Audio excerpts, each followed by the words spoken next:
Bonjour Arsène, alors nous sommes dans la concession Neubauer Jaguar Land Rover dans le 15e arrondissement. Merci d'avoir accepté d'être le premier invité de cette nouvelle émission.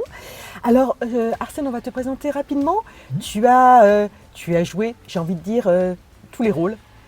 Ça va du comique au plus tragique et tu as démarré avec des rôles assez populaires. C'est vrai. Extrême Limite par exemple, où tu étais un entraîneur sportif, tu étais Julien. Julien. Et tu as continué avec Sous le soleil et Marco. Ça m'a bien marqué. Marco était assez... oui. On m'appelait commissaire dans la rue. Ah, dès qu'il y avait une bagarre dans la rue, les gens me disaient « Et vous faites rien ?» C'est un rôle, hein.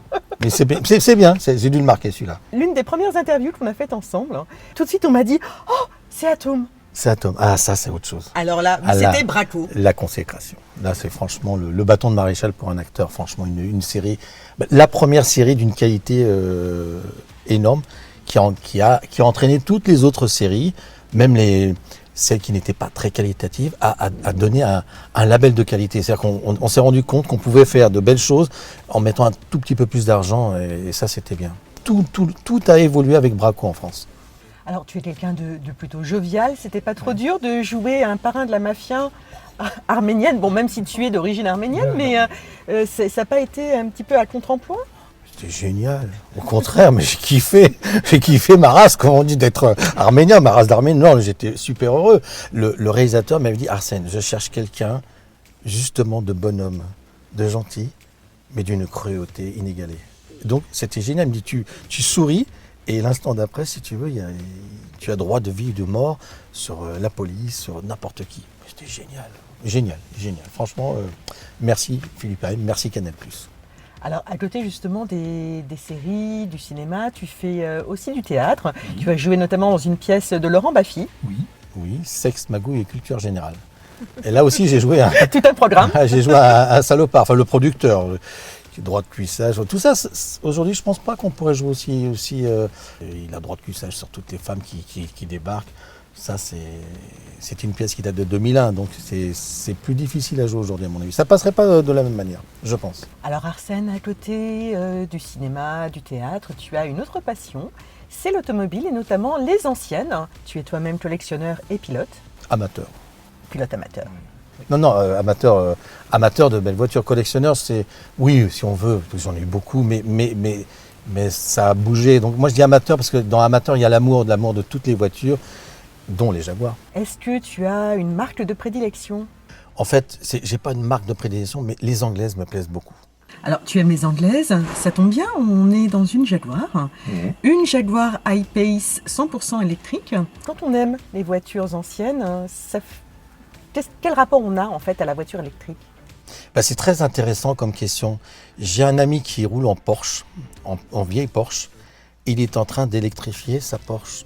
Il électrifie et ça coûte presque le prix de la voiture en plus.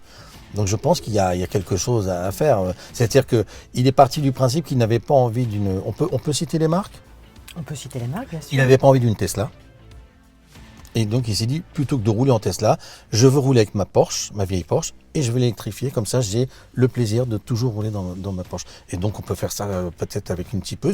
Peut-être que ça a été fait, on ne sait pas. Alors ça a été fait justement avec la Type-E. Ça a été fait pour le mariage de William et Kate, et ça a été fait par Jaguar. Mais non. Donc ils sont allés à l'église dans une Jaguar, une Type-E électrique, rétrofitée. D'accord, je suis à la page. Alors que représente l'automobile pour toi? La liberté.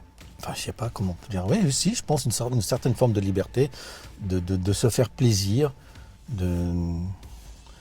Après, c'est compliqué parce que justement, tu viens d'évoquer l'électrique, donc ce qui veut dire pollution pour ceux qui ne sont pas électriques. Est-ce qu'on est encore libre quand on pollue tout le monde?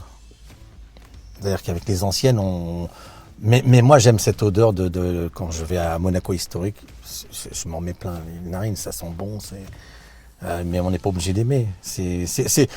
Là, en fait, ça va être une interview de contradiction, en fait. Hein, c'est ça. Hein. On est dans une voiture électrique Et moi, j'aime les anciennes. Mais pourquoi pas? Mais est-ce que les deux peuvent cohabiter? Oui, la preuve. Oui. Tu as eu des Jaguars? Oui, des types C, des types D. J'avais racheté... Alors, Roland Urban est très connu dans le monde des Jaguars anciennes. Il a fait un musée. Et je lui ai racheté sa type 2A, qui est en fait une sorte de type D. Et j'ai eu 3 types C, mais des répliques. Je n'avais pas les moyens. Ça vaut une fortune. Mais je trouve que c'est une très belle auto. La type D aussi. Des Jaguars, alors j'ai eu XJC 12. XJS en coupé, XJS cabriolet. Oui, il y en a eu quand même des types E, bien sûr. Et une 420G, une Mark 10. Ah oui. Ouais, non, Tu as une anecdote à nous raconter en Jaguar? Dans une de tes Jaguars anciennes? Oui, dans la type E, j'habitais Paris, j'habitais donc Montmartre, et je passe voir mes amis qui habitaient dans le Marais. Donc je passe à Saint-Paul, et la rue, il y a une rue qui a un sens unique. Et je tombe en panne de batterie. Il y a du monde derrière et ça klaxonne. Et il y en a un qui me dit « Hey Batman, dégage !» Parce qu'il y a l'aileron derrière. Et j'ai eu honte. « Hey Batman !» Voilà, donc c'est la Batmobile en plus. Ouais. Alors dis-moi, quand on a une belle voiture, ça aide avec les filles? Ah, je vais être franc, non. Non. Non, au contraire. Sans blague. Ah oui. Non, parce que les filles, vraiment, elles s'intéressent plus au dernier modèle. Une belle voiture. Et comme moi j'ai avec des anciennes, oui, c'est joli. Quand je roulais en type E, évidemment, c'est l'une des plus jolies voitures qui existent. Quand elle est sortie, ça a été... Alors dis-moi, quand tu prends la route, est-ce qu'il y a un objet qui te suit partout, tout le temps, en voiture? Depuis 4 ans, j'ai une nouvelle passion, qui est le golf. Et je trouve ça génial. Donc ce qui fait que depuis 4 ans, chaque fois que je suis en voiture, j'ai toujours cet objet qui s'appelle un relève pitch. Ah, c'est rigolo. C'est-à-dire qu'en fait, avec ça, ça c'est pour relever les pitchs qui arrivent sur le green. Le green, c'est l'endroit où il y a le trou avec le drapeau. C'est l'endroit le plus fragile. Donc avec ça, en fait, on relève le pitch. C'est l'objet le plus important sur un parcours. Si on n'a pas ça, ça veut dire qu'on ne prend pas soin du parcours. Si on ne prend pas soin du parcours, c'est qu'on ne mérite pas de jouer au golf. Dis-moi, en voiture, tu écoutes de la musique? Ça m'arrive. Et il y a une chanson que tu aimes particulièrement écouter lorsque tu conduis? Ah oui. Oui, en fait, c'est une chanson. Je ne sais pas si c'est une chanson. Oui, c'est une chanson, je ne connais pas forcément. Je crois que ça s'appelle Little Green Bag. Et c'est la musique de Reservoir Dogs. Et j'ai vraiment l'impression d'être en vacances quand j'écoute ça. C'est énorme, j'adore. Tu la mets à fond et... Ah oui, je la mets à fond. C'est rare, parce que d'habitude, je préfère écouter le... c'est sûr que je pense qu'avec une voiture électrique, je la mettrais tout le temps. Là. Arsène, cette Jaguar, tu la trouves comment? Déjà, elle a l'ADN Jaguar. Sur le tableau de bord, je reconnais je pourrais presque se retrouver dans une Lynx J6. Je reconnais la qualité de Jaguar, de ce côté un peu... Le luxe anglais. Ouais, le luxe anglais, smooth. Ouais. Slick. Ton actualité, tu joues dans une série. Ici tout commence. Ici tout commence, je joue un grand-père. Et oui, ça me pendait un peu au nez à un moment donné. On y est arrivé au grand-père. J'ai même pas d'enfant. J'aurais expliqué, c'est vraiment un rôle de composition quand même, non? Et alors ce rôle te plaît? Oui, c'est rigolo. J'ai envie de dire, c'est un rôle un peu à la Jean-Pierre Bacry, mais qui râle tout le temps, mais qui a bon fond. Voilà, qui râle tout le temps. Le polyamour, pour lui, il ne comprend pas. Qu'est-ce que ça veut dire de s'aimer tous, de passer tous dans le même lit Donc c'est assez rigolo. Donc il apprend plein de choses et puis il a des valeurs. Voilà. Et tu as appris des choses? J'ai appris que le polyamour, c'était pas une maladie.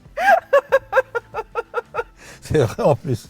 Tu as joué aussi récemment, très récemment d'ailleurs, dans un film avec Frédéric Diefenthal, Oui. Van Gogh in Love. Van Gogh in Love, un très beau film, un film très très marrant. Alors qui est drôle, lui raconte un peu l'histoire.